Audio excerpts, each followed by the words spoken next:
welcome to our English class. So today we are going to study grammar, and in this our lesson name is the prepositions. This word is very difficult to pronounce, but it is very simple. Now what it is we will see here. Here is the definition of preposition. इथे prepositionचं definition दिलेलं आहे. तो मी वाचते व समजून सांगते. The word which shows the direction are called prepositions.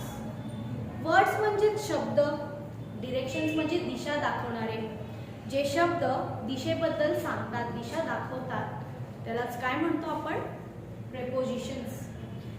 शब्द जसे there are many different words like above, under, below, behind, in, on and down etc. आणि असे हे वर्ड्स आहेत व आणि पण असे बरेच वर्ड्स आहेत जे शब्द दिशेबद्दल सांगतात. For example, the fan is above. Okay, here are some more pictures. We will see them through some examples. See here, I have drawn here a clouds. Here is a cloud, and above them here are some birds. So what we can say here, the birds are flying above the cloud. The birds are flying above the cloud. Why above? Why not on? आपण असं का म्हटलं नाही the birds are on the cloud? नाही, just because there is a difference. What is the difference? I will show you. See here, here is a book. माझ्या हातात काय आहे? बुक आहे व आणि एक पेन आहे. There is also a pen. When the pen is on the book, जेव्हा हा पेन बुकच्या वर मी ठेवला आहे, असा चिटकवून ठेवला आहे सरफेसला, या बुकच्या सरफेसला हा पेन टच होत आहे. So here it will be on. The pen is on the book. But if the pen is not touching the surface, जर हा पेन या पुस्तकाला टच होत नसेल पण वरती आहे, मग कुठला शब्द येणार? Above. In the same way, these birds are above the clouds because these birds are not touching the surface of the cloud. हे काय आहे? क्लाउडच्या वर आहे. पंखा देखील बघा काय आहे? above. The fan is above. So there is a difference between above, okay, and on. In the next picture we can see here is a tree and here is a bird. So where is that bird sitting? हा पक्षी कुठे बसलेला आहे? झाडाच्या खाली बसलेला आहे. खाली म्हणजेच काय तर अंडर. झाडाच्या खाली पक्षी बसलेला आहे म्हणजे the bird is sitting under the tree. So which preposition word we will use here? Under. And in the first sentence, above, and here under. Now we have gone through these two words above and under. Let's move to the next picture. See here is a bush. इकडे एक झाडाझुडपाचं एक चित्र आहे, पण त्याच्या मागे काहीतरी लपलेलं आहे. There is a bird behind the bush. तो बर्ड कुठे आहे? बुशच्या मागे लपलेला आहे. The bird is behind the bush. So which preposition word we will use here? Behind. Why behind? Because the bird is behind the bush.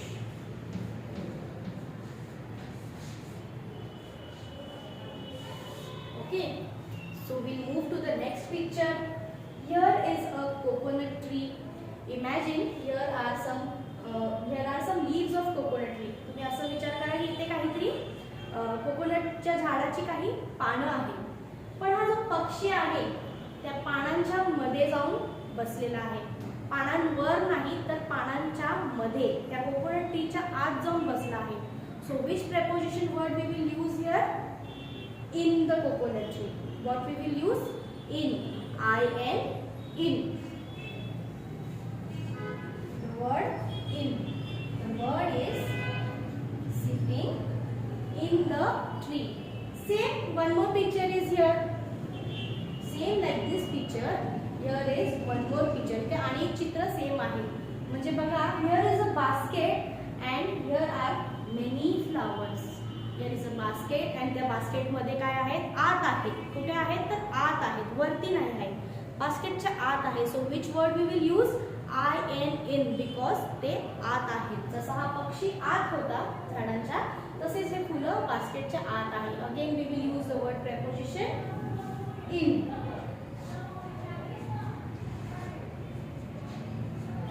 Okay. See the last picture over here. Here is a table, right? इकडे एक table आहे व टेबलच्या वर एक ball आहे. मला सांगा टेबलच्या खाली बॉल आहे का वर आहे? वर आहे. So which preposition word we will use? We will use the preposition word on, कारण तो टेबलच्या वर आहे. You remember I have given you an example that if the thing is above, if the thing is not touching the surface, एखादी गोष्ट जर त्या सरफेसला touch करत नसेल तर ती above म्हटली जाते. पण जर सरफेसला टच करत आहे, just like this ball is touching the surface of this table. त्या टेबलला तो बॉल टच करून म्हणजे तिथे ठेवला आहे म्हणजे तो टच झालेला आहे. So we will use the word on. We will use the preposition here on. So here we have seen many different examples. Now we will see the exercise in our grammar book. So now in our textbook lesson prepositions we have some pictures over here. This is our grammar book. आपली ही ग्रामरची book आहे व lesson कुठला आहे? Preposition 29. See here are some pictures. हे pictures बघितल्यावर तुम्हाला आणखी व्यवस्थित समजेल. The fan is above the table. हा फॅन कुठे आहे? टेबलच्या वर आहे, म्हणजे अबाव आहे. का above? Why the word is given here above? Because it is not touching this surface. ह्या टेबलला टच नाही झाला आहे, अंतरावरती आहे. So will use the word above. But see here this book is touching the table. ही book टेबलवरतीच ठेवल्यामुळे या टेबलच्या सरफेसला टच होत आहे. So will use the word on. So this is the difference between above and on. The fan is above the table. The book is on the table, कारण टेबलच्या वर आहे. See the next. Here are two words under and behind. Where is this little puppy? Under the table. हा puppy कुठे आहे? टेबलच्या खाली आहे. So will use the puppy is under the table. What we have used here? The preposition under. See the next picture. The chair is behind the table. Chair कुठे आहे? टेबलाच्या मागे आहे. सो मागे म्हणजे काय तर behind. C the next picture. The cat is in the basket. The cat is in the basket म्हणजे ही कॅट बास्केटच्या आत असल्यामुळे वर्ड कुठला प्रेपोजिशन यूज केला आहे तर in. in. The cat is in the basket. See the boy climbed down the stairs. Down the stairs म्हणजे खाली उतरत आहे, खालच्या बाजूला. डाऊन म्हणजे खाली. सो काय इथे दिलं आहे? The boy climbed down the chair म्हणजे तो खाली उतरत आहे. अंडर आणि डाऊनमध्ये काय फरक आहे बघा? अंडर म्हणजे त्याच्या खाली, एखाद्या वस्तूच्या खाली, एखाद्या सरफेसच्या खाली. आणि डाऊन म्हणजे खाली म्हणजे कुठे? उतरत्या बाजूला, सरफेसच्या खाली नाही. जर हा मुलगा जर इथे उभा असता तर ते अंडर झालं असतं, पण हा वरून जिन्यावरून जात आहे. So we have use the word down the stair, कारण तो खाली उतरत आहे. See here is some exercise. Fill in the blanks with the preposition given in the box as shown.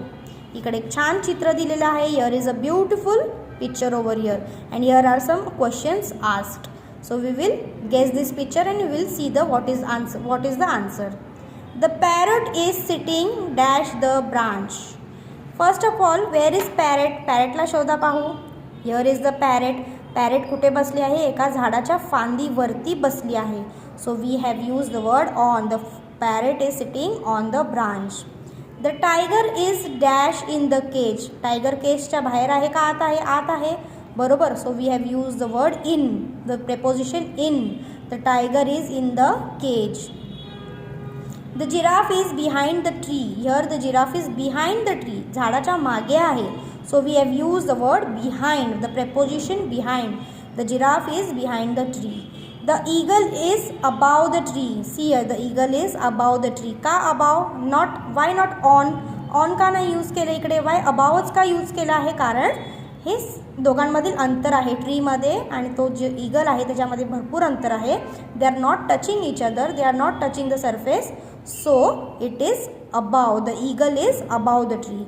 The man is sitting under the tree. हा माणूस झाडाच्या खाली बसला आहे. So what will come here? खाली म्हणजेच under. The man is sitting under the tree. झाडाच्या खाली बसला आहे म्हणजे झाडाच्या सावलीच्या खाली बसला आहे. The child plays between the cage and the tree. मग ह्या झाडाच्या आणि ह्या केज म्हणजे हे जे केज आहे त्याच्यामध्ये हा मुलगा खेळत असेल. कुठे खेळत आहे? तर ह्या दोघांच्या मध्ये खेळत आहे. So which preposition?